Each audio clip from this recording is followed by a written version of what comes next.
ओम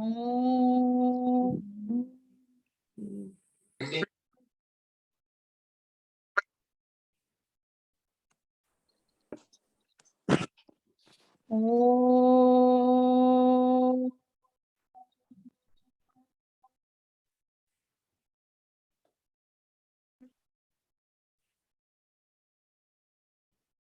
ओम सहना भवतु सहनौ भुनक्तु सह वीर्यं कर्वावहै तेजस्विनावधीतमस्तु मा विद्विषावहै।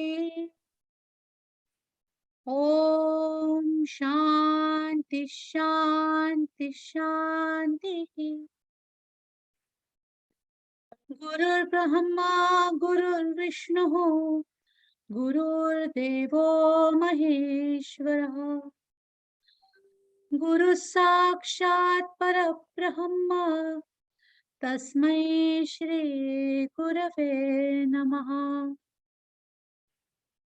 अलंकापुरे पुण्यभूमि पवित्र तिथे नांदतो ज्ञानराजा सुपात्र तया आठवेता महापुण्यराशी नमस्कार माझा सद्गुरु ज्ञानेश्वरास्मी। छान. नमस्कार मंडळी, आपण 13व्या अध्यायावर आहोत आणि आता पुढचा भाग तसा सोपा आहे. आपण ज्ञानाची लक्षणं बघत होतो आणि मागच्या वेळेच्या गोष्टीवर सोनाली सांगते. सोनाली, हा ओके, आली का सोनाली? हा सोनाली, म्यूटवर आहेस? हो आले, थँक्यू. अध्याय 13, ओवी 339 ते 450. श्री गुरुदेव दत्त.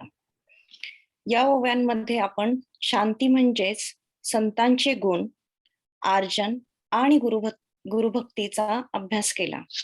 भगवान म्हणतात, हे ज्ञानरूपी असलेले अर्जुना, आता तुला ज्ञानाचा परिचय करून देतो. ते म्हणतात, जेथे सहज क्षमा आहे तेथे ज्ञान आहे, हे तू पक्के ओळख. आध्यात्मिक, अधिभौतिक व अधिदैविक अशा मुख्य 3 प्रकारच्या तापांचे समुदाय आहेत. ते सर्व जरी त्याच्यावर कोसळले तथापि तो डगमगत नाही. तो ज्ञानी आणि संत.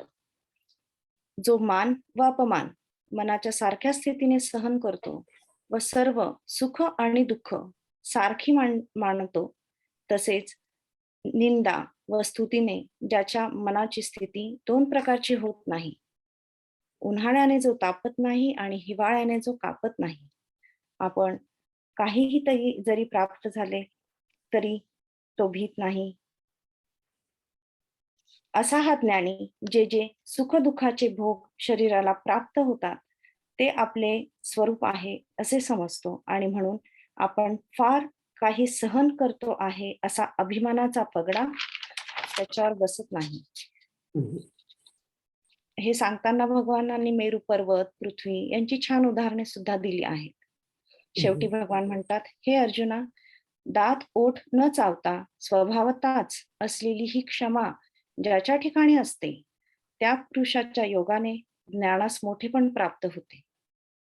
नंतर आर्जव, निलिमा मावशींनी सांगितल्याप्रमाणे आर्जव म्हणजेच सरळ आणि शुद्ध, बोले तैसा चाले, ज्याचे प्रेम सगळ्यांसाठी सारखे असते, लोक बघून ज्याचे वागणे बदलत नाही आणि आपले परके अशी भाषा ज्याच्या ठिकाणी नसते.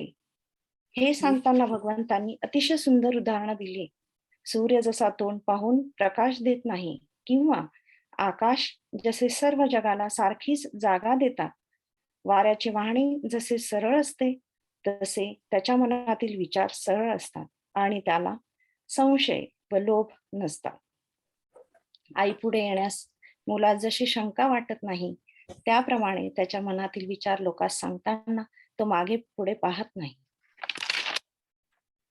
पुढे भगवान सांगतात, ज्याची 10ही इंद्रिये सरळ, निष्पट आणि शुद्ध असतात आणि पंचप्राण सर्वदा मोकळे असतात. थोडक्यात जो या चिन्हांचे माहेर असतो तो पुरुष आर्जवाची मूर्तीच आहे व तो पुरुष ज्ञानाने आपले राहावयाचे ठिकाण केले आहे. गुरुभक्तीबद्दल सांगताना भगवान म्हणतात, ज्याने आपले अंतर, मानाधिक व बाह्य इंद्रियाधिक गुरुकुळाला अर्पण केले आहे व आपल्याला गुरुभक्तीचे घर केले आहे, हे सांगताना त्यांनी खूप छान उदाहरणं दिली आहेत. जसे गंगा ही सर्व जलसंपत्ती घेऊन समुद्रात प्रवेश करते, अथवा वेद जसे ब्रह्मपदात प्रविष्ट करतात. ज्याप्रमाणे मुले लांब असली की आईच्या मनात मुलांचा विचार असतो, त्याप्रमाणे ती सतत विचार करत असते की शहराचा विचार असतो तिच्या मनात, निरोप घेऊन कोणी येईल का, कोणी निरोप घेऊन जाईल का.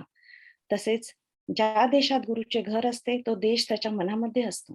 गुरुच्या देशाकडनं जो वारा येत असेल त्या वाऱ्याला पाहून त्याला सामोरा धावून तो जातो व मार्गात आडवा पडून म्हणतो, आपण माझ्या घरी यावे. आणि यात कुणी जर गुरुच्या गावचे आले अथवा गुरुने पाठवले तर काय, आंधळ्याला जशी पुनर्वृष्टी यावी असा आनंद त्या भक्ताला होतो. अशा या गुरुकुळा संबंधाने असे प्रेम ओतू जाते, त्याच्याकडे ज्ञान चाकरी करते. हे सगळे उदाहरण आईचे जे होते ते मी थोडं ऍड केलं त्याच्यात, असं गुरुमाऊलींनी आपल्याला सांगितलेलं आहे. छान सांगितलंस. आता आपण 450 वर आहोत ना, 451 पासून. प्रभा. हो. आणि आज मला वाटतं गुड, थँक्यू संतोष. तुम्ही सगळेजण इतके छान कामं करत असतात सहजपणे. 450 ना. 51 पासून सुरू करायचं. हे राहू दे तिथपासून. ज्याला यस, थँक्यू. ते कम्प्लिटली दिसत नाहीये मला इथे. काय श्लोक वगैरे काही दिसत नाहीत, ओव्या पण दिसत नाही. आधी अर्थ वाचायचा मग ओव्या वाचायचा. ओके. तुम्ही काहीतरी राजू, तुम्ही काहीतरी म्हणत होता. राजू काहीतरी म्हणत होता. हा, मला वाटतं मला वाचायचं होतं हे, पण एनिवे जर सॉरी मी चुकीचं म्हटलं का? काहीतरी अडचण आहे म्हणून काही रिक्वेस्ट केलंय. हॅलो, नाही मला वाटलं होतं मला वाचायचं होतं, कारण असं संध्याने मेसेज पाठवला होता ना, मी वाचीन म्हणून. ते ग्रुप पण नाहीये तेव्हा काही नाही. मी संध्याला रिक्वेस्ट केलं होतं की माझ्या वाटचे जे श्लोक आहेत संस्कृतचे ते तुम्ही म्हणाल का म्हणून. ओके ओके ओके, संस्कृतचे श्लोक. ठीक आहे. तुला नाहीये संस्कृतचे श्लोक. ओके. हा ठीक आहे, ठीक. Okay okay okay, sorry. श्लोक सुरू आहे, चला पुढे जाऊया. वाचायला सुरुवात कर, हे राहू दे पासून.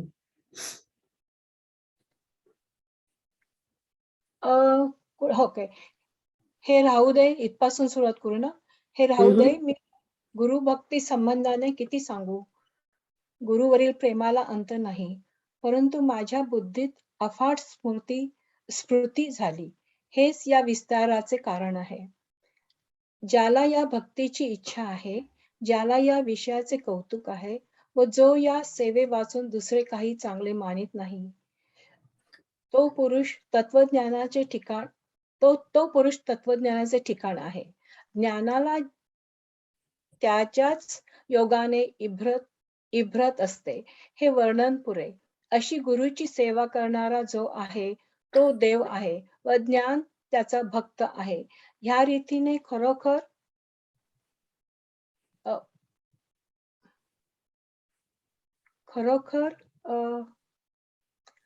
तेथे या गुरुभक्ताच्या ठिकाणी जगाला पुरेल इतके ज्ञान उघड्या दाराने नांदते. हे तू खरोखर समज. ज्ञानेश्वर महाराज म्हणतात, ह्या गुरुसेवेविषयी माझ्या अंतःकरणात उत्कट इच्छा आहे, म्हणून मर्यादा सोडून मी गुरुभक्तीचे व्याख्यान केले.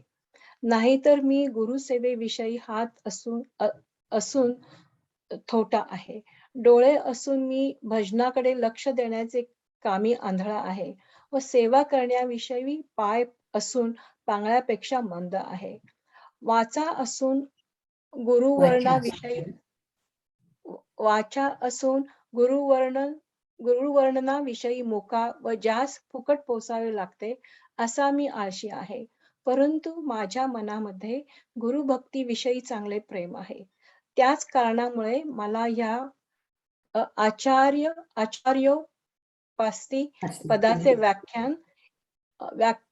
व्याख्यान इतके विस्तृत करणे भाग पडले असे ज्ञानदेव म्हणतात. तरी ते माझे लांबलचक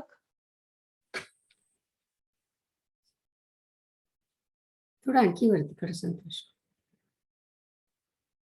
ओके लांबलचक व्याख्यान सहन करावे आणि मला सेवा करण्याला सवड द्यावी. आता पुढे ग्रंथाचा अर्थ चांगल्या रीतीने सांगेन. ऐका. भूतांचे ओझे सहन करणारा विष्णू जो श्रीकृष्ण तो बोलत आहे व अर्जुन ऐकत आहे.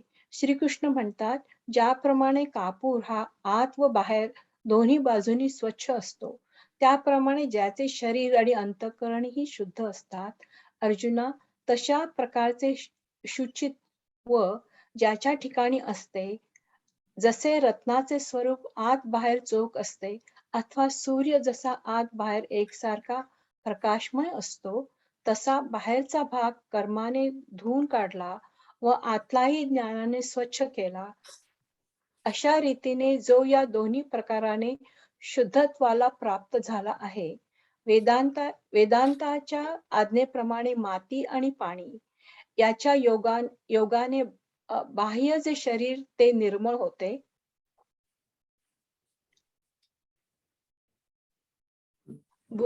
बुद्धीच्या बळाने वाटेल तेथे आरसा धुळीने मातीने हवा तसा स्वच्छ करता येतो व मग परिटाच्या भट्टीच्या पात्रातील पाणी वस्त्राचे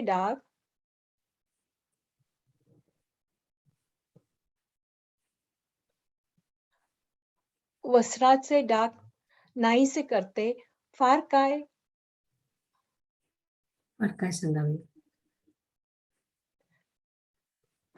सांगावे. याप्रमाणे त्यांचे शरीर शुद्ध असते व मनात ज्ञानरूपी दिवा असतो, म्हणून अंतर शुद्ध असते असे समज. अर्जुना, सहज विचार करून पाहिले तर आत मन शुद्ध नसताना बाहेर केवळ शरीराने कर्म करणे ही विटंबना होय. प्रेतास जसे अलंकार घालून सजवले किंवा गाढवाला जसे तीर्थस्नान घातले अथवा कडू असलेला दुध्या भोपळा जसा गुळाने चोपडला, ओसाड घराला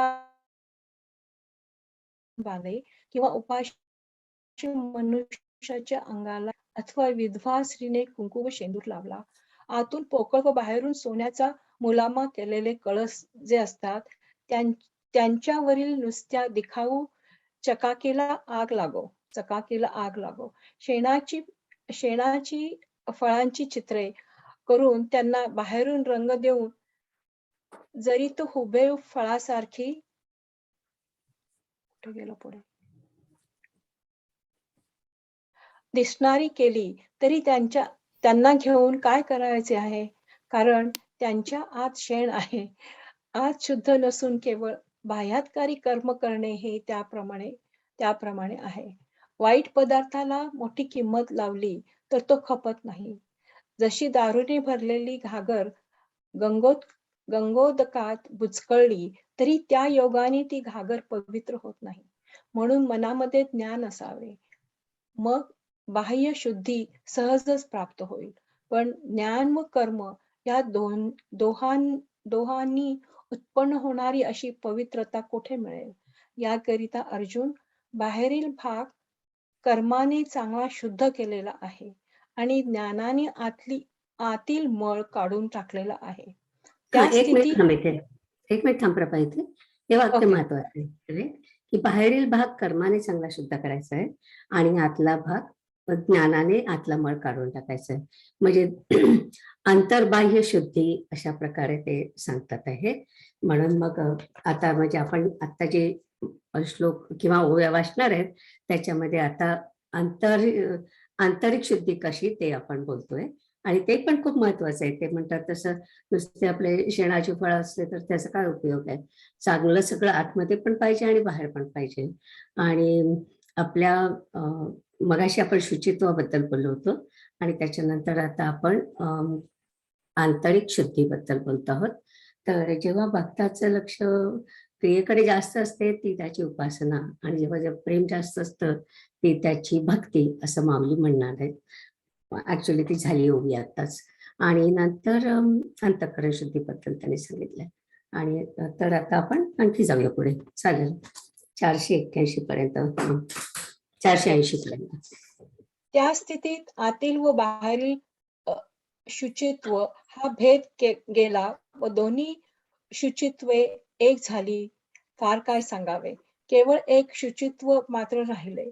म्हणून स्फटिकांच्या तावदानात ठेवलेले दिवे मंद मंद होता हलताना जसे बाहेरून दिसतात, तशा अंतःकरणातील चांगल्या, ते वर करा थोडस, मनोवृत्ती, चांगल्या मनोवृत्ती बाहेरून इंद्रियाद्वारा प्रगट झालेल्या दिसतात.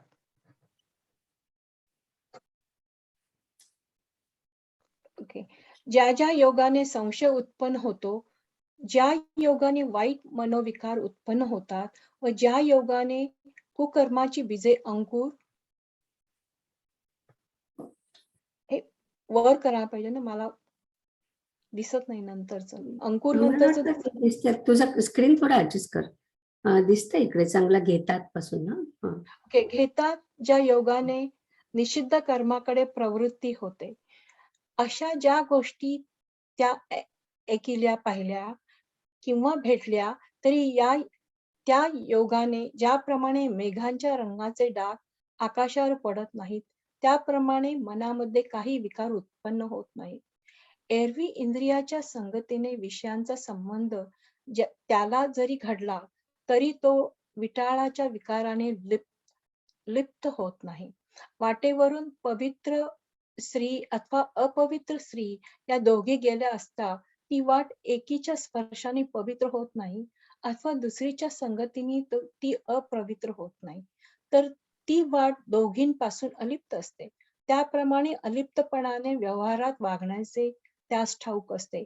एकच तरुण स्त्री पतीला व पुत्राला आलिंगन देते, परंतु पुत्राला आलिंगन देते वेळी तिच्या मनात जे पुत्राविषयी प्रेम असते त्या प्रेमात कामाचा स्पर्श नसतो.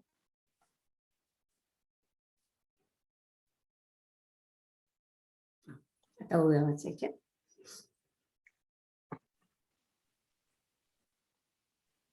कुठे मी असं काय 481 पासून थांबते. दिसत आणि 481 पासून थोडं खाली झालं पाहिजे. किती पासून? 450. हा, बरोबर आहे. हे असं सांगू किती, हे असो सांगो किती, नाही पारु गुरु भक्ती, परिगा उक्रांत मती कारण हे. जया ये भक्तीची चाड, जया इथे विषयांचे कोड, जो हे सेवे वाचन गोड, न मनी काही. तो तत्वज्ञानाचा ठावो, ज्ञाना तेनेची आवो, हे असो तो देवो ज्ञान भक्तू. हे जाण पा साचो कारे, तेथ ज्ञान उघडेनी द्वारे, नांदत असे जगापुरे इया रीती. जिये गुरु सेवे विखी, माझ्या जीव अभिलाखी, म्हणून सोय चुकी बोली केली. एरवी असता हाती खुळा, भजना वदानी आंधळा, परिचर्ये लागी पांगुळा असता खाली पासुनी मंदू. गुरुवर्णानी मुका, आशी पोशी जे फुका, परिमनी हाती निका सानुरागो. तेनेची पै कारणे, हे स्थळ पोखणे, पडले मज म्हणे ज्ञानदेवो.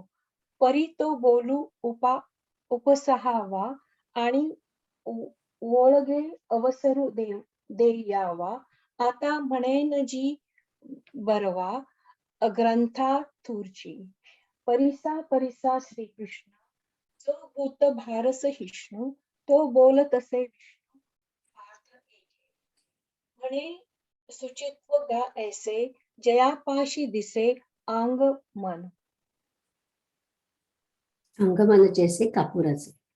अंग मन जैसे कापुराचे.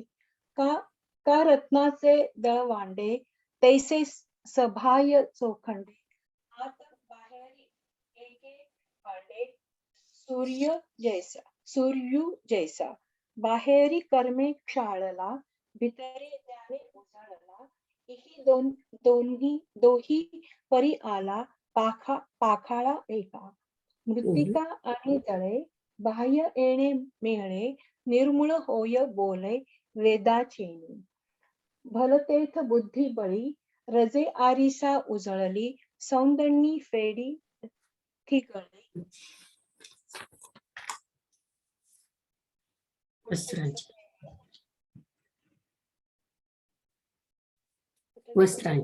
वस्त्रांची या किंबहुना ये परी बाह्य चोख अविधारी आणि ज्ञान दीपू अंतरी म्हणून शुद्ध एरवी तरी पांडुसुता आत शुद्ध नसता बाहेरी कर्म तो तत्वता विटंबुगा मृत जैसा शृंगारीला गाढव तीर्थी नाणीला कठुदिया माखीला गुळे जैसा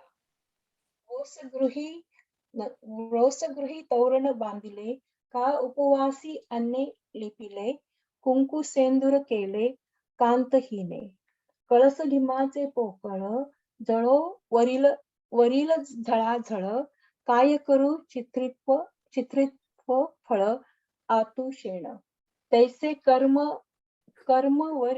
वरी चिलेकंडा न सरे थोर मोले कुंडा नवे मदिराचा घडा पवित्र गंगे म्हणून अंतरी ज्ञान व्हावे मग ब्राह्म्य लाभेल स्वभावे वरी ज्ञान कर्मे संभवे ऐसे के जोडे या लागी बाह्य विभागू कर्मे धुतला चांगू आणि ज्ञाने फेडीला वंगू अंतरीचा तेथे अंतर बाह्य गेले निर्मळत्व एक जाहले किंबहुना उरले शुचित्वची म्हणून सद्भाव जीवगत बाहेरी दिसती भागत ते स्फटिक गृहीचे डोलत दीप जैसे विकल्प जेणे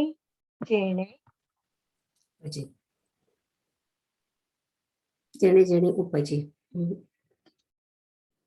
जेणे उपजे नाथिले विकृती निपजे अप्रवृत्तींची बीजे अंकुर घेती ते आई के देखे अथवा भेटे परिमनी काहीची नुमटे मेघ रंगे न काटे व्योम जैसे एरवी इंद्रियांचे नि मेळे विषयावरी तरी लोळे परी विकाराचे नि विटाळे लिपिंजेना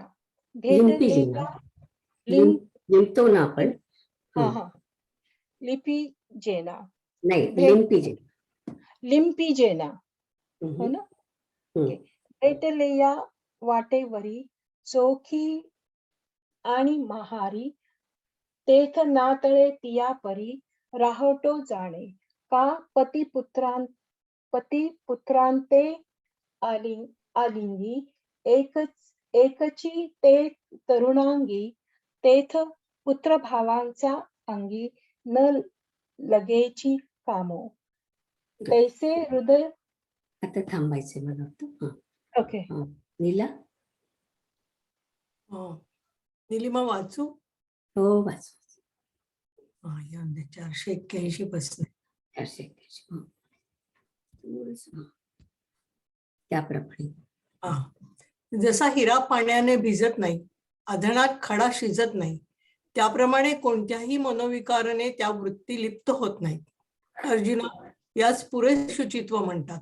ही वर सांगितलेली शुचित्वाची लक्षणे तू जेथे पाहशील तेथे ज्ञान आहे असे समज आणि ज्या पुरुषाच्या घरात स्थिरतेने खरोखर प्रवेश केला आहे तो पुरुष ज्ञानाचे आयुष्य आहे. त्या पुरुषाचा देह तर वरच्या दृष्टीने पाहिले असता आपल्या स्वभावानुसार हिंडत असतो परंतु मनातील विचारांची स्थिरता बिघडत नाही. गाय जरी रानात गेली तरी तिचे वासरावरील प्रेम रानात जात नाही. सती जाणाऱ्या स्त्रीचे भोग म्हणजे वस्त्रालंकादारी उपचार अलंकार आदी उपचार ते प्रेमाचे भोग नसतात, कारण तिचे लक्ष पतीकडे लागलेले असते, ते भोगाकडे येत नाही. अथवा लोभी पुरुष दूर जातो परंतु त्याचा जीव ठेव्यापाशी राहतो, त्याप्रमाणे त्या स्थिर चित्त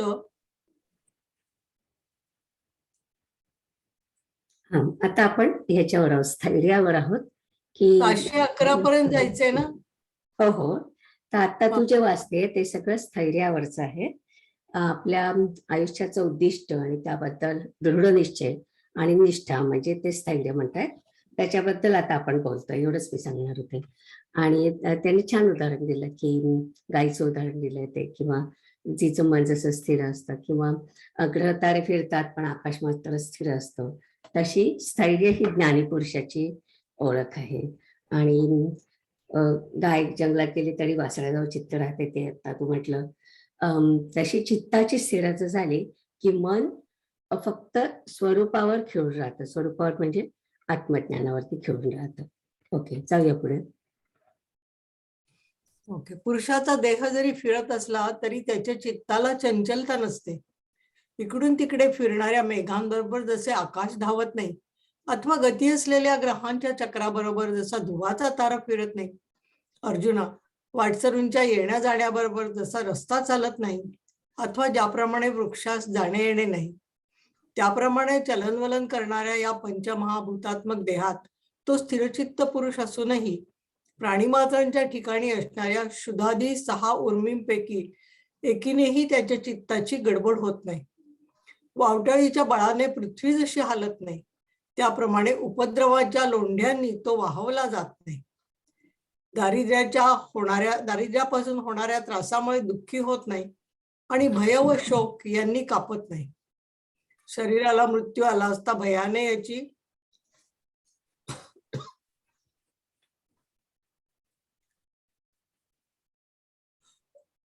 गाळण उडत नाही. कोणती एखादी मानसिक पीडा आणि आशा यांच्या भराने व म्हातारपणे रोग यांच्या गडबडीने त्याचे चित्त जे नीट आत्मसन्मुख झालेले असते ते पुन्हा बहिर्मुख होत नाही. निंदा व अपमानांचे तडाखे बसले अथवा काम व लोभ हे जरी त्याच्या अंगावर येऊन आदळले तरी त्याच्या मनाचा एक बाल वाकडा होत नाही. आकाश नाहीसे हो, शिवाय पृथ्वी विरघळून जाओ, परंतु त्याच्या मनोवृत्तीला आत्म्यास सोडून परत फिरण्याचे माहीत नसते. हत्तीला फुलांनी मारले असता तो ज्याप्रमाणे माघारी फिरत नाही, त्याप्रमाणे त्याच्यावर शेलक्या अपशब्दांचा मारा केला असता जो निस्तेज होत नाही. क्षीरसमुद्राच्या लाटांनी जसा मंदर पर्वत कापत नाही, अथवा आकाश जसे जाळाने जळत नाही, त्याप्रमाणे शोकमोहादी उर्मींच्या लाटा आल्या गेल्या तरी त्याच्या चित्त स्थिरतेमध्ये गडबड उडत नाही. फार काय सांगावे, कल्पांत समय जरी आला तरी तो धैर्यवान सहनशील असतो. हे डोळस अर्जुना, स्थैर्य या नावाने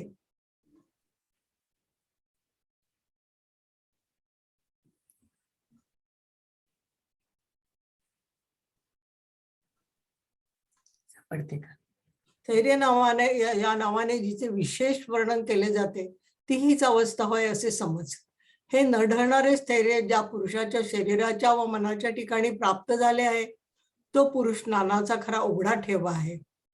आणि ब्रह्मराक्षस अथवा अस्सल सर्प जसा आपले धन असलेल्या घराला विसरत नाही, किंवा योद्धा जसा हत्याराला विसरत नाही, अथवा लोभी पुरुष जसा आपल्या खजिन्याला विसरत नाही. एकुलत्या एका मुलाला जशी आई कधी विसंबत नाही, अथवा जशी मधमाशी मधाविषयी लोभी असते. अर्जुना, याप्रमाणे जो आपल्या अंतःकरणाला जपतो व इंद्रियांच्या दारात अंतःकरणाला उभे राहू देत नाही, तो म्हणतो की माझे अंतःकरण जर इंद्रियांच्या द्वारात गेल्याचे त्या इंद्रियांच्या ठिकाणी असलेल्या कामाने ऐकले तर तो कामरूपी बागुलबुवा त्या अंतःकरणाला झपाटील.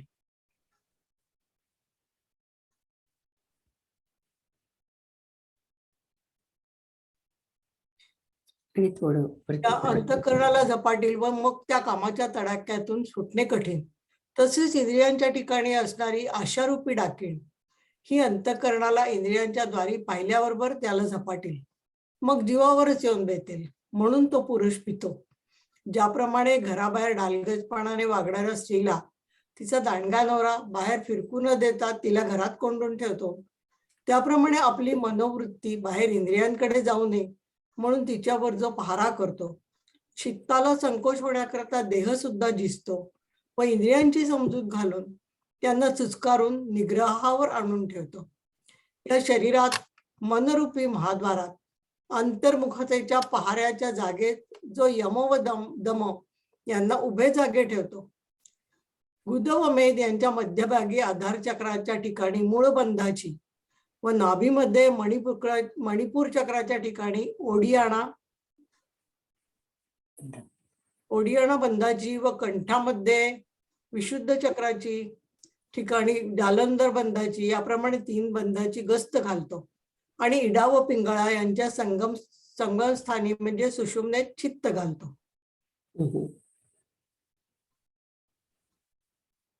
पुढे जाऊया. 511 पर्यंत जायचंय. संतोष थोडं आणि वरती करा. हा, पुढचं पान घ्यायचं ना.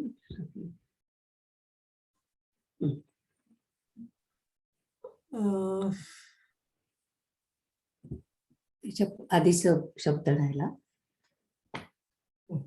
समाधिरूपी शय्येजवळ ध्यानाला बांधून टाकतो.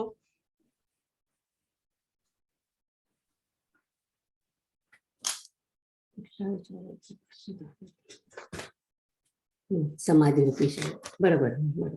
शय्येजवळ ध्यानाला बांधून टाकतो म्हणजे समाधी लागेपर्यंत ध्यान दृढ करतो व चित्त आणि चैतन्य यांच्या समरसतेने अंतर्मुखतेत रममाण होतो. अर्जुना, अंतःकरण निग्रह जो म्हणतात तो हा हे समज, व जेथे हा अंतःकरण निग्रह आहे तेथेच ज्ञानाचा विजय आहे. ज्याची आज्ञा अंतःकरणाला शिरसावंद असते तो मनुष्य रूपाने साक्षात ज्ञानच आहे असे समज. इंद्रियांच्या विषयाच्या ठिकाणी वैराग्य, कर्माच्या विषयी अहंकाराचा अभाव, जन्म मृत्यू, म्हातारपण, रोग, दुःख व दोष यांचे अनुदर्शन आणि विषयाच्या संबंधाने ज्याच्या मनात वैराग्याचा चांगला जिवंत पुरवठा असतो.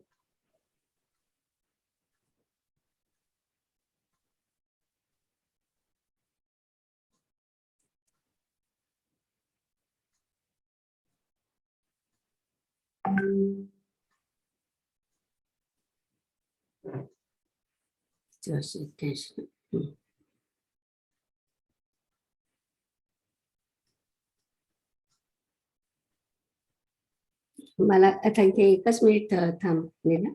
मला आम्ही हे सगळं वाचल्यानंतर माझ्या दुसऱ्या क्लासमध्ये एका आमच्या विद्यार्थ्याने विचारलं, याच्यामध्ये अंतःकरण निग्रह म्हणजे काय. तर आता इथे बाहेरचा संयम त्यांनी सांगितलाय की इंद्रियांची सगळी द्वार बंद करायची, यमनियमाने सगळं कंट्रोल करायचं, आणि ते जे बंध सांगितलेत, मला योगाचं विशेष माहिती नाही, पण ते ओडियाणा बंध आणि ते जे 3 बंध त्यांनी सांगितले त्याच्यामुळे ते सगळं कंट्रोल करतात.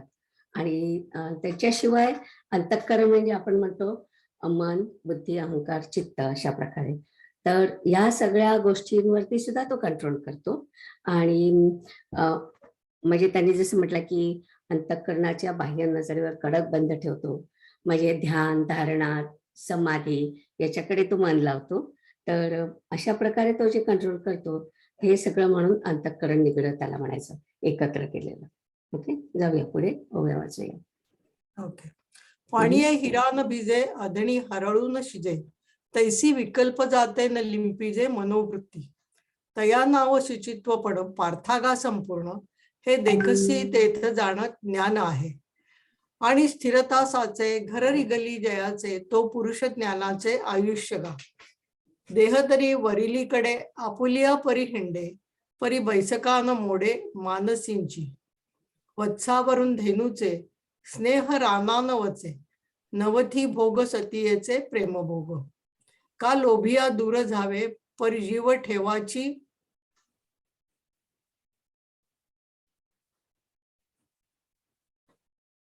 ठेवाची ठाये, तैसे देहो चाळीता नव्हे चळू चित्ता. जातया अभ्रासवे जैसे आकाश न धावे, भ्रमणचक्री न भवे भवे धुव जैसा. पांथिकाची येर झारा, सवे पंथू न वचे धनुर्धारा. का नाही जेवी तरुवरा येणे जाणे.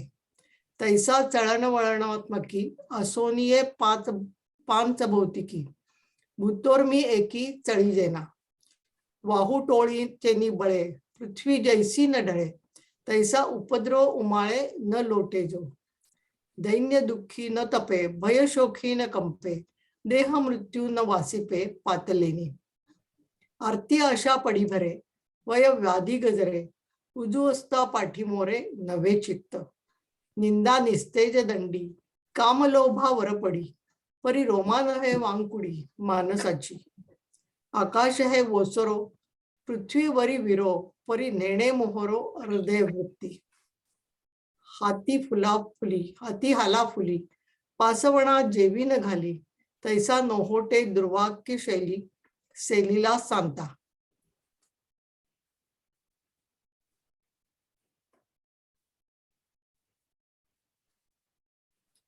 नावाचं कल्लोळ.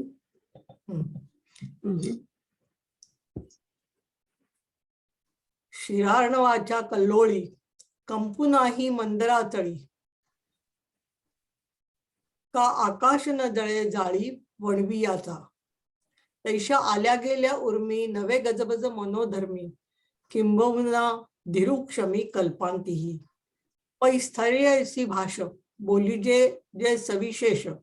ते हे दशागा देखणे या. हे स्थैर्य निधडे जेथ अंगे जीवी जोडे. ते ज्ञानाचे उघडे निधान साचे. आणि इसाळू जैसा घरा का दंदिया हातीयेरा. न विसंबे भांडारा बद्धकू जैसा. एकलवतिया बाळका वरी पडवून ठाके अंबिका. मधुविशी मधुमक्षिका लोभिणी जैसी. अर्जुना जो यापरी अंतःकरण जतन करी. नेदी उभे ठाको द्वारी इंद्रियांचा.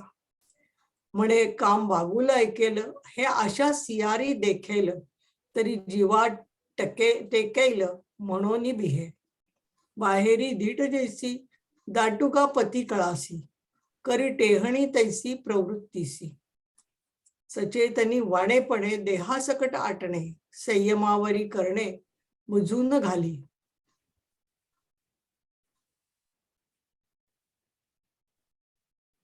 मनाचा महाद्वारी प्रत्याहाराची या ठाणांतरी. जो यमदम शरीरी जागवी उभे. आधारी नाभिकंठी बंध त्रयाची घरटी. चंद्र सूर्य संपुटी सुये चित्त. समाधीचे शेजे पासी.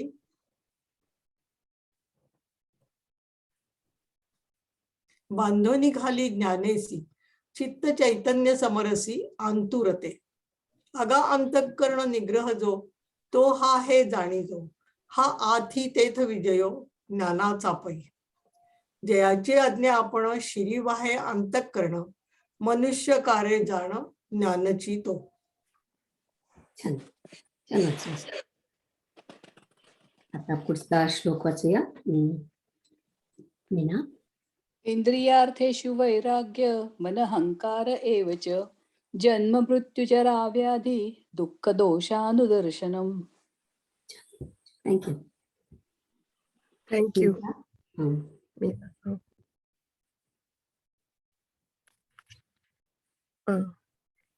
इंद्रियांच्या विषयांच्या ठिकाणी वैराग्य, कर्माच्या विषयी अहंकाराचा अभाव, जन्म मृत्यू, म्हातारपण, रोग, दुःख व दोष यांचे अनुदर्शन. आणि विषयांच्या संबंधाने ज्याच्या मनात वैराग्याचा चांगला जिवंत पुरवठा असतो. ओकलेल्या अन्नासंबंधी ज्याप्रमाणे जीभ लाळ घोटीत नाही, अथवा प्रेतास आलिंगन देण्याकरिता जसे कोणीही अंग पुढे करीत नाही, जसे कोणालाही विष खावत नाही, जळत असलेल्या घरात प्रवेश करवत नाही व वाघाच्या दरीमध्ये वस्ती करण्याकरिता जावत नाही, रसरशीत तापलेल्या लोखंडाच्या रसामध्ये जशी उडी घालवत नाही किंवा अजगराची उशी करवत नाही. अर्जुना, तितक्या मनाने ज्याला विषयांची गोष्ट आवडत नाही व जो इंद्रियांच्या द्वाराने मनाकडे कोणत्याच विषयाला जाऊ देत नाही,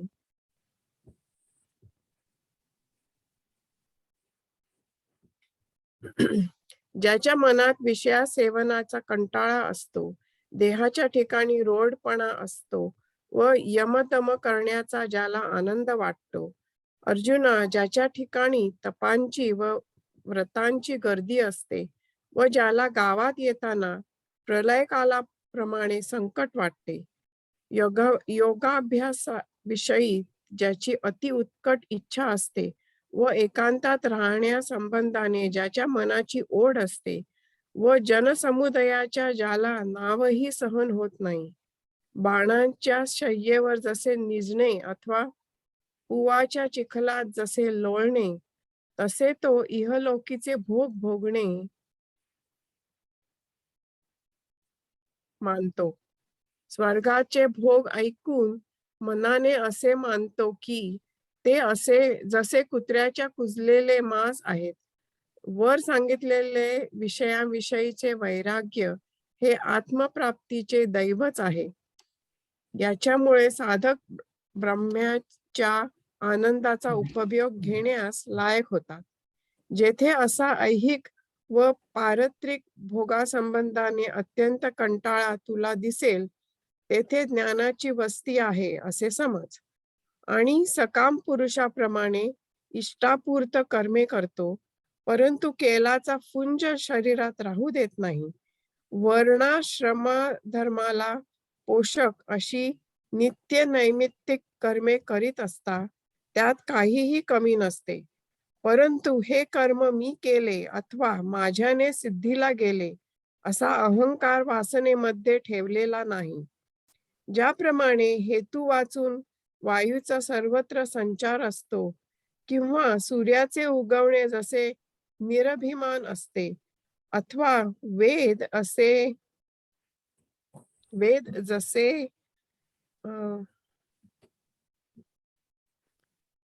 स्वभावतः बोलतात, अथवा गंगा नदी जशी हेतू वाचून वाहते, ज्याप्रमाणे अहंकारा वाचून ज्याचे चांगले वागणे असते. वृक्षास योग्य ऋतू काळात तर फळे येतात, परंतु आपणास फळे आली हे वृक्ष जाणत नाही. त्या वृक्षाप्रमाणे सर्व कर्मामध्ये त्या पुरुषाच्या मनात स्थिती नेहमी असते.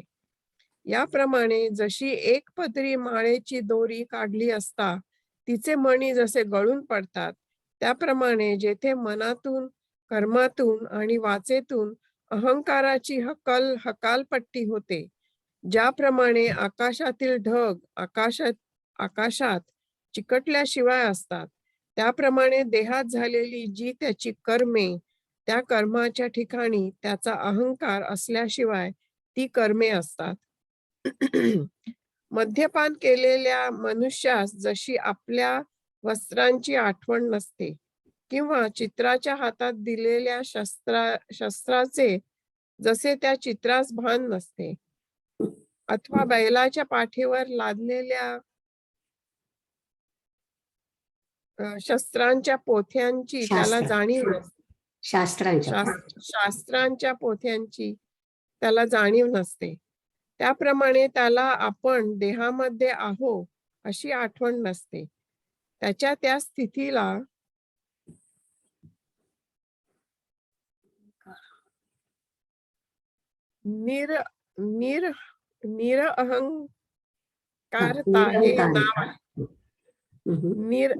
निरहंकारता हे नाव आहे असे समज. ही निरहंकारता जेथे संपूर्ण दिसेल तेथेच ज्ञान आहे. याविषयी अन्यथा बोलू नये. आणि जन्म मृत्यू दुःख रोग जरा आणि पातके ही अंगावर आली नाहीत, तोच जो दुरून प्राप्त होण्याच्या आधीपासूनच पाहतो. जसे ठेव्यावर असलेल्या तेवढंच वाच 535 पण ते वाक्य अर्धा राहते, पर असू दे, तिथे राहिलं तर बरोबर. चालेल. पण आता आपण पाहिलं इंद्रियांच्या विषयांच्या ठिकाणी वैराग्य, अहंकाराचा अभाव, ते त्यांनी सांगितलं. आणि आता पुढे ते सांगणार आहे जन्म मृत्यू, म्हातारपण, रोग दुःख याच्याबद्दल बोलणार आहे. तर जे लोक माझ्या वयाचे किंवा माझ्यापेक्षा म्हणजे माझ्या काइंड ऑफ वयाचे आहेत त्यांना त्याच्यामध्ये खूप विचित्र वाटेल ते वाचताना, पण इट्स ओके, ते त्यांच्या प्रकारे ते सांगतात आहे म्हातारपणाबद्दल. पण आता आपण बघूया, वाचू आधी. आणि विषयाविखी वैराग्याची निखी पुरविणी मानसिकी चिती आथी विमलया अन्ना लाळना घोटी जेवी रसना अंग नसुये आलिंगना प्रेताची या विषखाणे नागवे जळत घरी न गिरगवे व्याघ्रम विवरा न वचवे वस्ती जेवी धडाडीत लोहरसी उडी न घालवे जैसी न करवे उशी अजगराची अर्जुना तेणे पाडे जयासी विषय वार्ता नावडे नेदी इंद्रियाचे नि तोंडे काहीच जावो जयाचा मनी आलस्य देही अतिकार्ष्य यमदमी सामरस्य जयासी गा तपोव्रतांचा मेळावा जयांच्या ठाई पांडवा युगात जया गावा अंतु येता बहु योगाभ्यासी हाव विजनाकडे धाव न साहे जो नाव संघाताचे नाराचाची अंथुरणे पुयपंकी लोळणे तैसे लेखी भोगणे ऐहिकीचे स्वर्गाते मानसे ऐकोनी मानी ऐसे कुहिले पशीत जैसे श्वानाचे का हम्म. काय?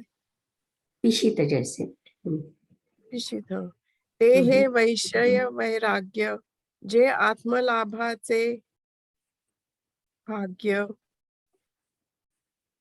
येणे ब्रह्मानंदा योग्य जीव होती ऐसा उभय भोगी त्रासू देखसी जेत बहुवासू तेथ जाण रहिवासू ज्ञानाचा तू आणि सचाडाचिये परी इष्टापुरते करी परी केले पण शरीरी फसो नेदी वर्णाश्रम पोषके कर्मे नित्य नैमित्तिके तया माझे काही न ठके आचरता परी हे मिया केले की हे माझे नि झाले ऐसे काही ठेविले वासने माझी जैसे अवचितपणे वायुसी सर्वत्र विचरणे का निरभिमान उद्दैजणे सूर्यांचे जैसे का श्रुती स्वभावता बोले गंगा काजे विण चाले तैसे अवष्टंभहीन भले वर्तणे जयाचे गंगा ऋतुकाळी तरी फळती परी फळलो हे नेणती तया वृक्षांची या ऐसी वृत्ती कर्मी सदा एवं मनी कर्मी बोली जेत अहंकारा उखी जाहली एका वळीची काढली दोरी जैसी संभेद वैण जैसी संबंधे विण जैसी अभ्रे असती आकाशी देही कर्मे तैसी जयासी गा मध्यपा अंगीचे वस्त्र लेपा हातीचे शस्त्र बैलावरी शास्त्र बांधले आहे तया पाडे देही जया आहे सेची नाही निरहंकारता पाही तया नाव हे संपूर्ण जेथ दिसे तेथेची ज्ञान असे ये विषयी अनरिसे बोलो नये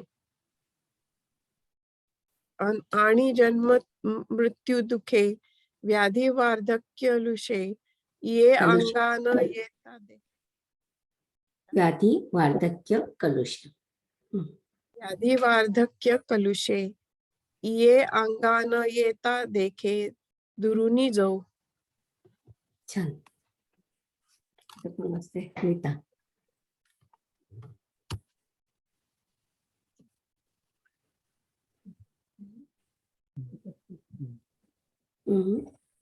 जसे ठेव्यावर असलेल्या पिशाचा थोडं मोठ्याने वाचता ऐकून नाही येत.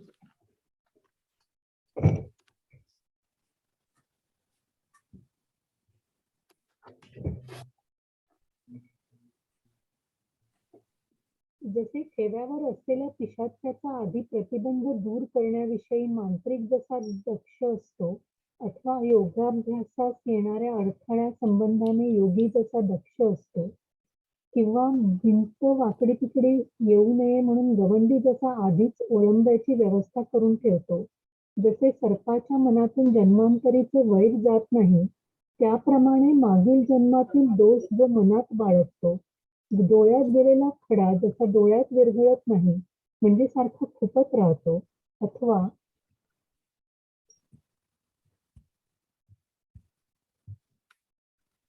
अथवा जखमेत जसे शस्त्र जिरत नाही, तर ते एकसारखे खुपत राहते. त्याप्रमाणे जो मागील जन्मांचे दुःख विसरत नाही, तो म्हणतो, हाय हाय, मी कसा या जन्मामुळे कुवाच्या खड्ड्यात शिरलो व मूत्रद्वाराने बाहेर निघालो. अरे रे, मी स्तनावरील घाम साठला. याप्रमाणे जन्माचा तिरस्कार बाळगतो व तो म्हणतो की ज्या योगाने जन्म घ्यावा लागेल, असे भोगावे लागेल, ते मी आता करणार नाही. पणास लावून हरलेले द्रव्य परत मिळवण्याकरिता जुगार खेळणारा जसा पुन्हा डाव खेळण्यास तयार होतो, अथवा वडिलांच्या वैराबद्दल जसा मुलगा सूड घेण्यास परिश्रम करतो, वडील भावाला मारल्याच्या रागाने जसा पाठचा भाऊ सूड घेण्याची खटपट करतो, तितक्या हट्टाने जो जन्माचे पाठीस लागतो, परंतु संभावित मनुष्यास जसा अपमान सहन होत नाही, त्याप्रमाणे ज्याच्या मनाला जन्मास आल्याबद्दलची लाज केव्हाही सोडत नाही आणि पुढे येणारा मृत्यू कल्पांचा इतका जरी दूर असला तरी तो आजच सावध असतो. नदीमध्ये अथांग पाणी आहे असे म्हणतात. अर्जुना, पोहावयास तयार झालेला मनुष्य काठावर असतात जसा कासव बळकट घालतो, अथवा युद्धाच्या जागी जाण्यापूर्वी जसे आपले अवस्थान सांभाळावे, अथवा शस्त्राचा घाव लागण्यापूर्वीच ढाल पुढे करावी, उद्याचा मुक्काम वाटमाऱ्याचा आहे म्हणून जसे आजच सावध व्हावे, अथवा जीव जाण्यापूर्वीच औषधाकरिता धावाधाव करावी. पुढे येणाऱ्या संकटाची जर आधी सावध होऊन तरतूद करून ठेवली नाही, तर ज्याप्रमाणे तो जळत्या घरात सापडतो, तो जसा आपल्या सामर्थ्याने आयत्या वेळी विहीर खणू शकत नाही, तसे होते. खोल पाण्यात जसा दगड पडला, त्याप्रमाणे जो पाण्यात बुडाला, तो मी बुडतो अशा ओरडण्यासह मेला. आता तो याप्रमाणे मेला असे कोण सांगेल? म्हणून ज्याचे समर्थ पुरुषाची हाडवेर पडले आहे, तो जसा 8वी प्रहर शस्त्र हातात घेऊन सज्ज असतो, अथवा लग्नाचा निश्चय होऊन गडगमेर झालेली कुमारी माहेराविषयी उदासीन असते व जाणे मनाची आरी करून ठेवते, किंवा संन्यासी सर्वस्वाविषयी ज्याप्रमाणे अगोदरच उदासीन असतो, त्याप्रमाणे प्रत्यक्ष मरण येण्याच्या अगोदरच तो पुढे येणाऱ्या मरणासंबंधी विचार करून उदास झालेला असतो. अर्जुना, याप्रमाणे जो या मनुष्य जन्माने भावी जन्माचे निवारण करतो व जो या मनुष्य देहाच्या मृत्यूने पुढे येणारा मृत्यू नाहीसा करतो व आपण जन्मक्षयातील अशा स्वरूपाने उरतो, अशा रीतीने ज्याच्या अंतःकरणात जन्म मृत्यू हे काट्यासारखे सलत राहतात, त्याच्या ठिकाणी खरोखर ज्ञानाची काहीच उणीव नसते. आणि त्याचप्रमाणे शरीराला म्हातारपण येण्याच्या अगोदरच ऐन उमेदीत असताना जो पुढे येणाऱ्या म्हातारपणाबद्दल विचार करतो, तो म्हणतो, पहा, आजच्या वेळी भर तारुण्यात ही जी शरीरात पुष्टी आहे ती उद्या वाळलेल्या काचरीसारखी होईल. दैवहीनाने केलेले सर्व उद्योग जसे आदबत्त्याचे असतात, तसे हातापायांच्या सर्व सामर्थ्यास ओहटी लागून ते थकते. आज तारुण्यात असलेल्या सर्व शक्तीची परिस्थिती प्रधान नसलेल्या राज्यासारखी दुबळी होणारी आहे.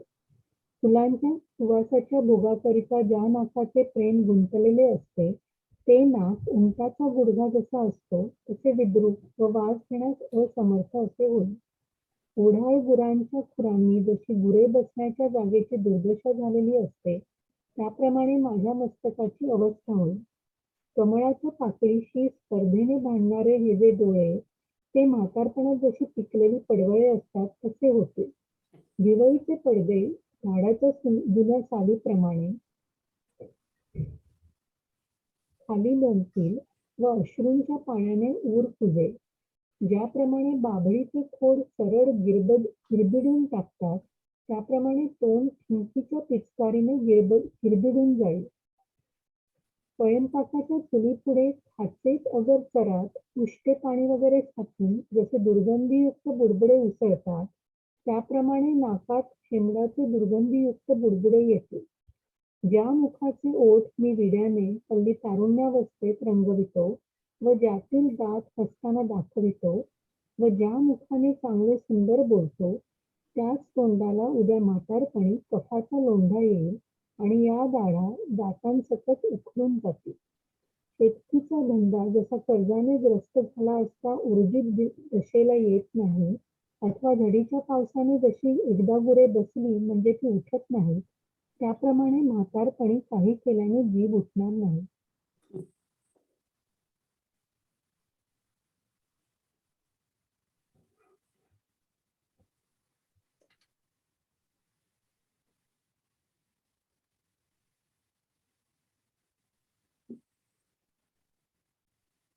साधकू विवसिया का उपसर्गू योगिया, पावे उणे या पुरे या गोठंबा देवी, वय जन्मांतरींचे सर्पा मनोनी न वचे, तेवी अतिता जन्माचे उणे जो वाहे, डोळा हरळ न विरे घाई कोतन विरे, तैसे काळींचे न विसरे जन्म दुःख, म्हणे पूय गर्ते निघाला हा मूत्र रंध्रे निघाला, कटामिया चाटीला कुच स्वेदू, ऐसी ऐसिया परी जन्माचा कांटाळा धरी, म्हणे आता ते न करी जेणे ऐसे होय, हारी उमचावया गुवारी जैसाये डाया, की वैरा बापाचे या पुत्र जसे, मारिलियाचे निरागे पाठीचा जेवी सूड मागे, तेणे आक्षेपे लागे जन्मा पाठी, परिजन्मती ते लाज न सांडे जयाचे निज, संभाविता निस्तेज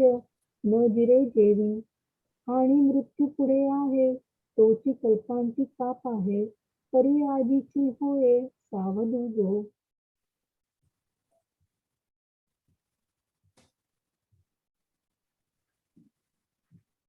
माझी अथाव म्हणता थडियेची पांडुसुता, पोहणारा आईचा कासे जेवी, कान पवतारणाचा ठावो सांभाळिजे जैसा आवो, वोडण सुईजे घावो न लगतांची, पाहे चापेणा वाट बंधा तव आजीची होईजे सावधा, जीवन निगता औषधा धाविजे जेवी, येरवी ऐसे घडे जो जळता घरी सापडे, तो मग न पवाडे कुहा खणो, चोंदिये पाथरू गेला तैसेनी जो बुडाला, तो बोंबे हिसकट निमाला कोण सांगे, म्हणून समर्थेंसी वैर जया पडिले हाड खाईर, तो जैसा आठवी पाहर परदुनी असे, नातरी केळवली नोवरी का संन्यासी जिया परी, तैसा न मरता जो करी वृत्ती सूचना, पैगा जो यया परी जन्मेंची जन्म निवारी, मरणे मृत्यू मारी आपण उरे, तया घरी ज्ञानाचे साकडे नाही साचे, जया जन्म मृत्यूचे हृदयी शल्य, आणि तयाची परी जरा न टेकता शरीरा, तारुण्याकिया भरा माझी देखे, म्हणे आजीचा अवसरी पुष्टीजे शरीरी, ते पाहे होईल काचरी वाळली जैसी, निदैव्याचे व्यवसाय तैसे ठाकती हातपाय, अमंत्रिया राज्याची परी आहे बळायया, फुलांचिया भोगा लागी प्रेम टांगा, ते करे याचा गुडघा तैसे होईल, ओढाळाचा खुरी आखरू आते बुरी, ते दशा माझा शिरी पावेल गा, पद्मदळेसी साळे भांडताती गेहे डोळे, ते होती पडवळे पिकली जैसी, भवईची पडळे ओमथती सिनसाळे, उरू कुही गळे आसू वाचेनी, जैसे बाभुळीचे खोड गिरबडूनी जाती सरड, तैसे पिचडी तोंड सरकती गेल, रांधवणी बोली पुढे पर्हे उन्मादती खातवडे, तैसीची ये नाकाडे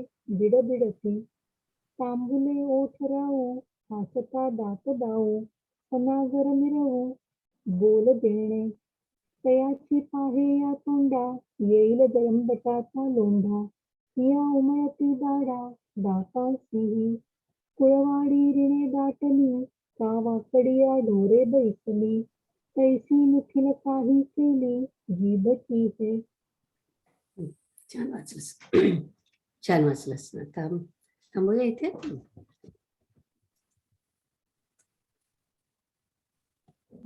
कसं आहे ना.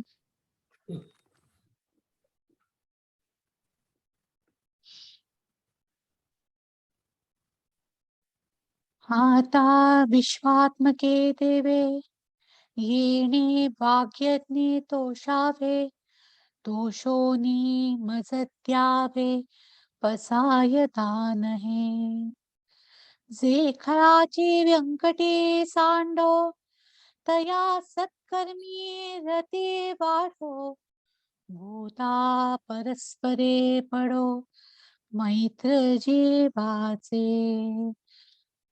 दुरिताचे तिमिर जावो विश्वस्वधर्म सूर्ये पाहो जो जे वांछील तो ते लाहो प्राणी जात वर्षत सकळ मंगळे ईश्वर निष्ठांची मांदियाळी अनवरत भूमंडळी भेटतो भूता चला कल्पतरूंचे आरव चेतना चिंतामणीचे गाव बोलते जे अर्णव पियुषाचे चंद्रमेचे अलांछन मार्तंडचे तापहीन ते सर्वाही सदा सज्जन सोय रे होतु किंबहुना सर्व सुखी पूर्ण होनीतिही लोकी भजिसो आदि पुरुषी अखंडित आणि ग्रंथोपजीविये विशेषी लोकीये दृष्टा दृष्ट विजये हो आवेजी इथ म्हणे श्री विश्वेश्वरावो हा होईल दान पसावो येणे वरे ज्ञान देवो सुखिया झाला. ओम पूर्णमदः पूर्णमिदं पूर्णात् पूर्णमुदच्यते पूर्णस्य पूर्णमादाय पूर्णमेवावशिष्यते. ओम शांति शांति शांति. ओम श्री गुरुभ्यो नमः.